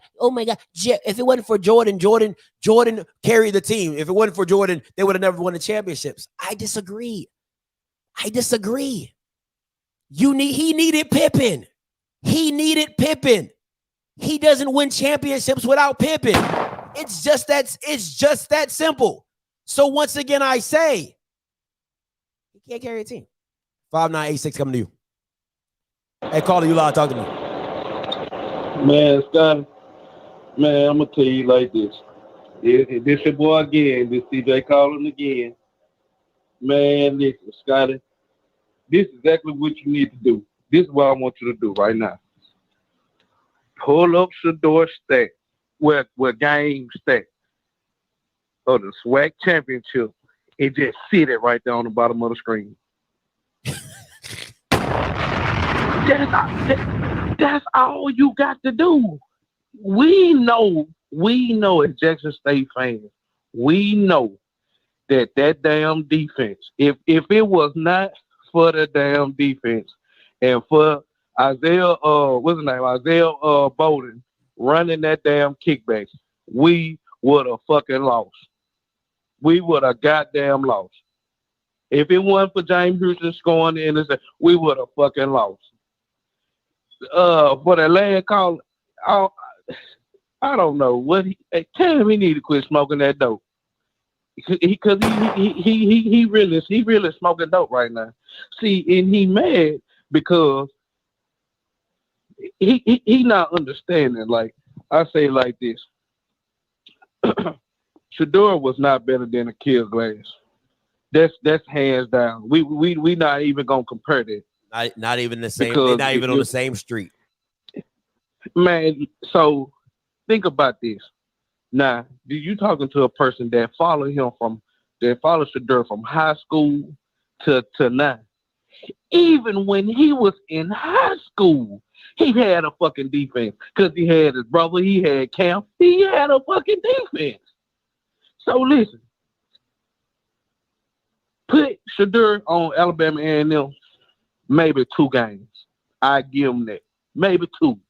But a full 7, hell to the no. Like I said again, I'm a Jackson State fan. Listen, I done seen some great quarterbacks play in this SWAC shit. Listen, Shador is not winning 7 games straight with Alabama A&M. No, he is not. He may win 1 or 2 at the most. He is not winning 7 at all. Now, I can take all the critics. Like I said, I'm from Jackson. I live here. And I will argue with their ass today. Like I said, you take that defense right now that we got at Jackson State, let it be mediocre, and it'll prove to you it'll be a totally fucking different ball. Let me say this. It will be let me say this, DJ, before I gotta keep it a buck. I'll say this: if the defense ends up not being what we think it is, and Shador has to go out and put up 30 to 40 points a game, now we can talk about Shador carrying a team, because you don't have the luxury of having a defense. Because listen, this is what I mean by carrying a team, right? If you know into a game that your defense is going to give up 24 to 30 points, in your mind, you're like, yo, I got to at least put up 35 to 40. So if Shador goes out this year and his defense is not what we think it will be, and they're giving up 24 or 30 points, and Shador got to go out and match that and put up 35 to 40, I can then say, it looks like Shador can carry a team. He's the real deal. I can honestly come on here and say that. But as of right now, I cannot say that. That's what I'm saying. So I'm not saying he can never do it. That will never come out my mouth, because as time grows, things change. But as of right now and last year, he couldn't carry a team. It is what it is. He's a glorified game manager, and he did a damn good job at it. That's it. That's it. That's it. And they don't understand the shit. They don't understand the shit. That's why I told you.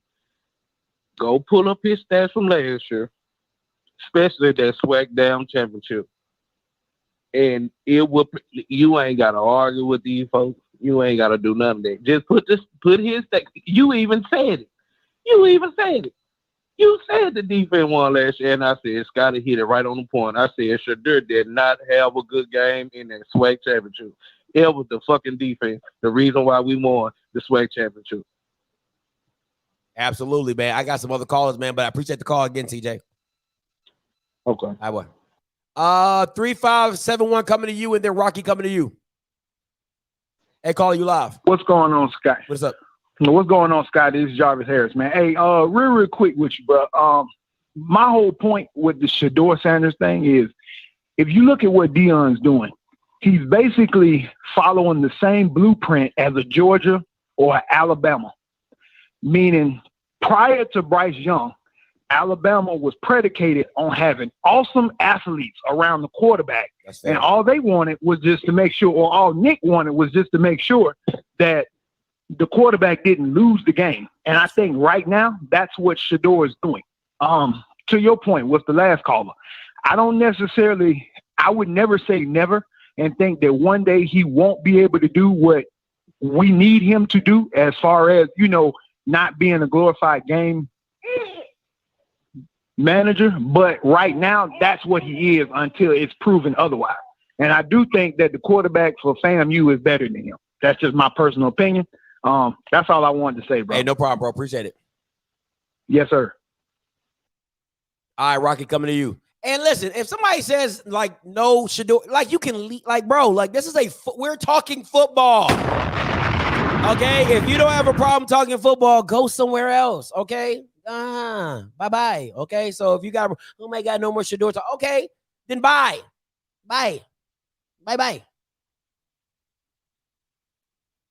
Hey, Rock, you live. Hey, what's up, Scotty? Hey, so I think this is where fans and then football heads clash, right?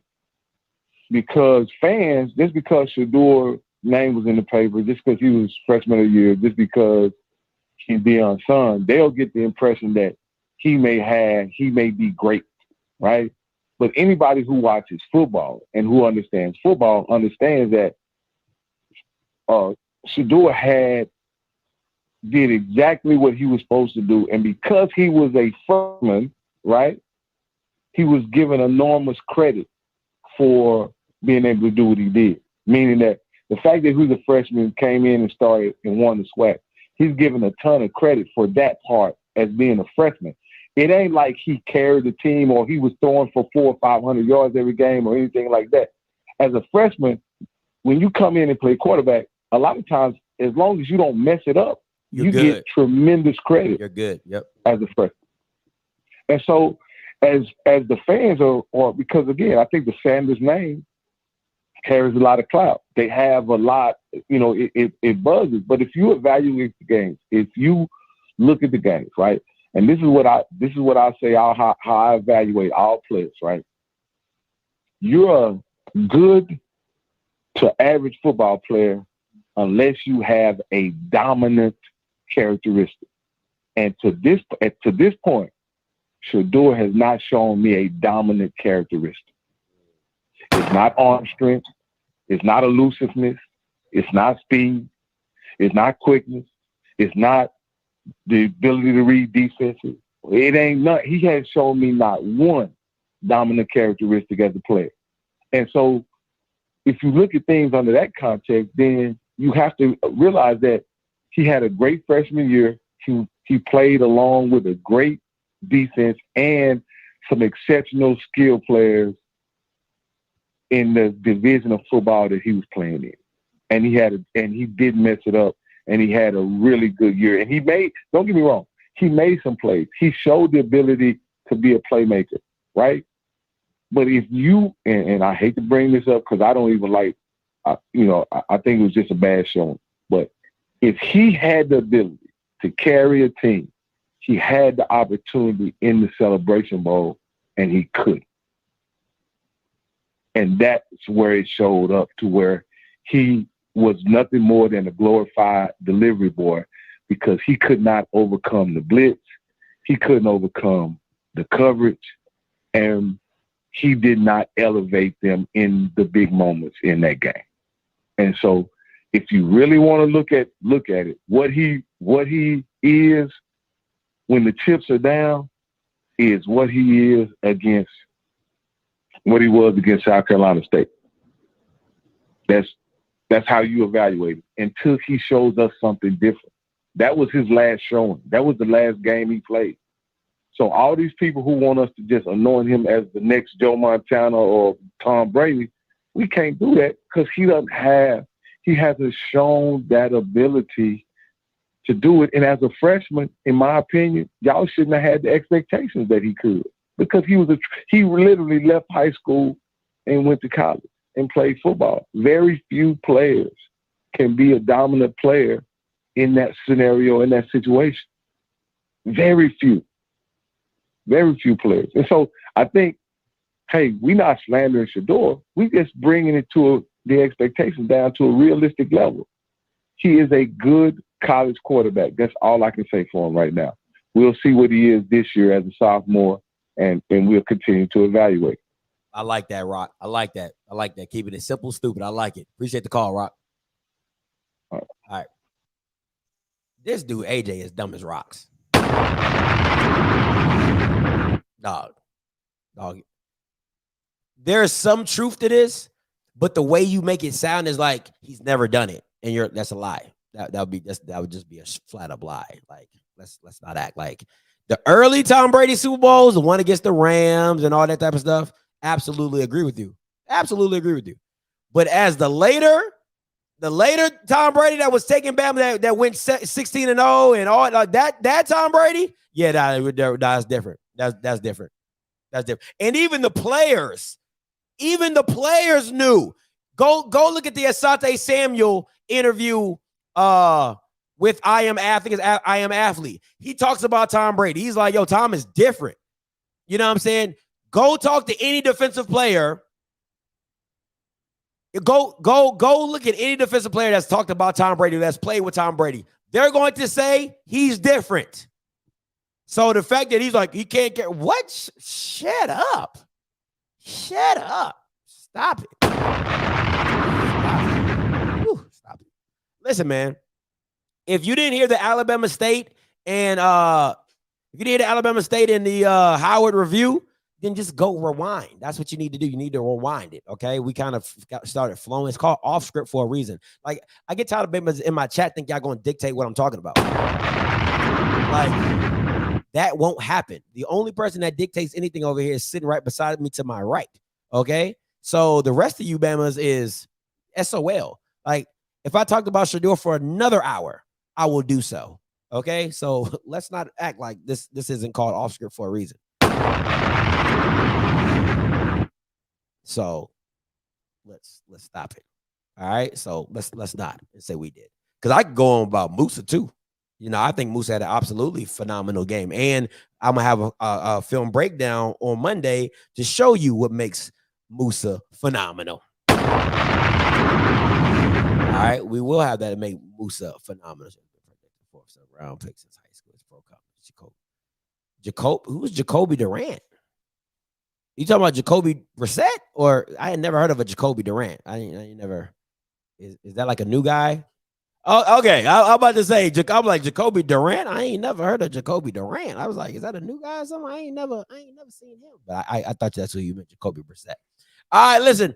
Hey, I appreciate. Yeah, my bad. I know, man. Get you caught up. Get you caught up sometime. I'm still on. Hey, listen. I'm still on the Andrew Body. I'm still on the Andrew Body SWAC Player of the Year bandwagon. That has not changed. Okay, that has not changed. So you know what I'm saying but I want to show something before I go. I want to show you how bad this Alabama State game was, because you know I'm a hey. Listen, this is atrocious, bro. This is absolutely atrocious. Look at this head. Look at these stats. 240. This is like Pee Wee leagues. This is high school stuff. 245 passing, 115 rushing. All right, like this is, I mean, come on, bro. What are we doing? Just average. Just such an average. And look like Howard, 127 yards rushing, 141 passing. Just god awful. Just awful, man. This game was so boring. I ain't even gonna lie to you. So boring.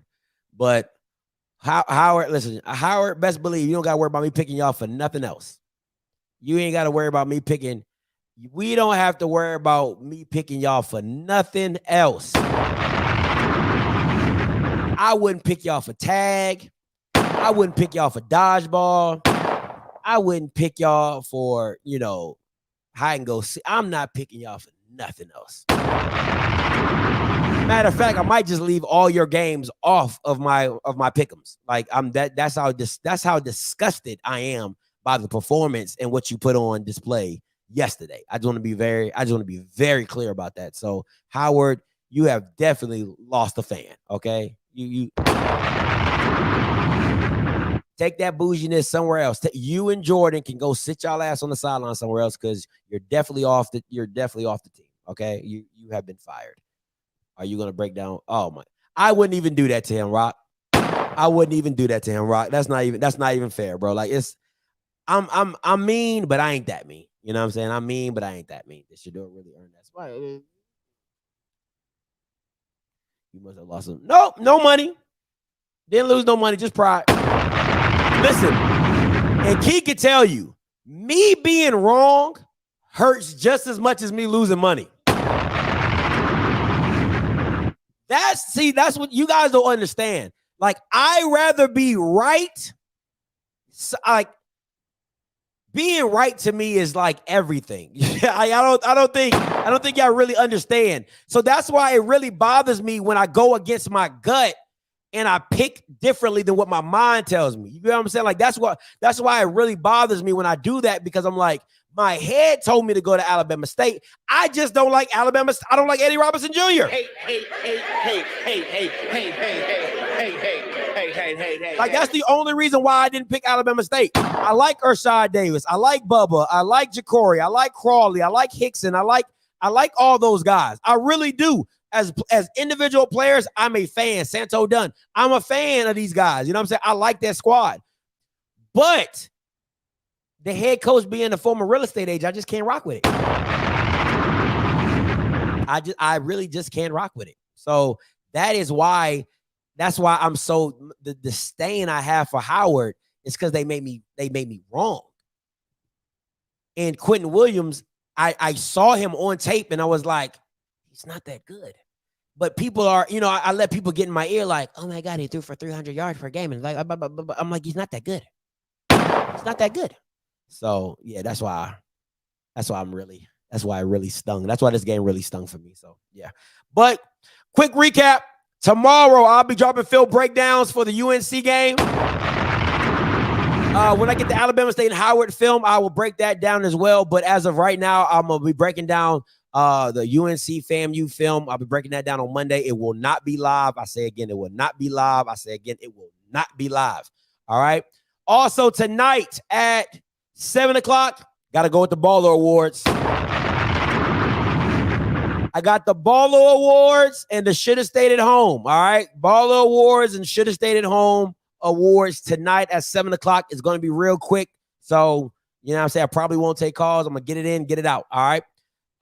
Anything else before? Make sure you download the HBCU League Pass app. All right. Make sure you download the HBCU League Pass app. And last but not least, anything else? If you have not got the OBC tickets, if you don't have your OBC tickets, all right, let me get this up because I don't got my thing. If you don't have the OBC tickets, you can text this number at the top. All right, we have tickets for sale. They are sitting by me. Okay, they are sitting by me. They're in the same sector, they're on the same row as I am. So if you want to sit by me and see how I act during the game, that's more. It's on the Jackson State side now. Okay, I'm listening. I went to the enemy's camp, hey, and I took back what he stole from me, and I took back what he stole from me, and I took back what he stole from me. I went to the end. I'm in your camp. I'm in your camp. All right. I'm on the Jackson State side. They ain't sell out anyway. They got plenty of tickets available. But if you want to sit by me, the tickets are for sale. 214-396-0268. 214-396-0268. You can text that number. We'll get you in contact with the guy who's selling them, and you can make it happen. All right. But you know what I'm saying? It is what it is. Yeah, I'm definitely not wearing JSU stuff. Definitely not. Now, see, this is what I'm saying. I want to be very clear about this. Who I picked to win the game might be different than what I'm rooting for. It's a little weird. I really don't like to do that, though. I really don't. I like to, the person I'm rooting for, I like to pick them to win. I don't like to root against the team I picked. I don't really like doing that. So whoever I pick to win is who I'm going to root for. So, because I like to be right. I like to be right. You know what I'm saying? I just like to be right. So that's just what it is. But hey, if that's what you want to do, you can do that as well. And that is it for today's show. Hey, appreciate everybody for tuning in. We are still trying to get the off-script channel back in the fold. So listen, don't be dismayed. If we got to rock this out till we rock it out, we're going to keep doing that. But off-script, the original, we're still fighting for the channel, all right? So until next time, you know what I'm going to do. I'm going to holla. God bless.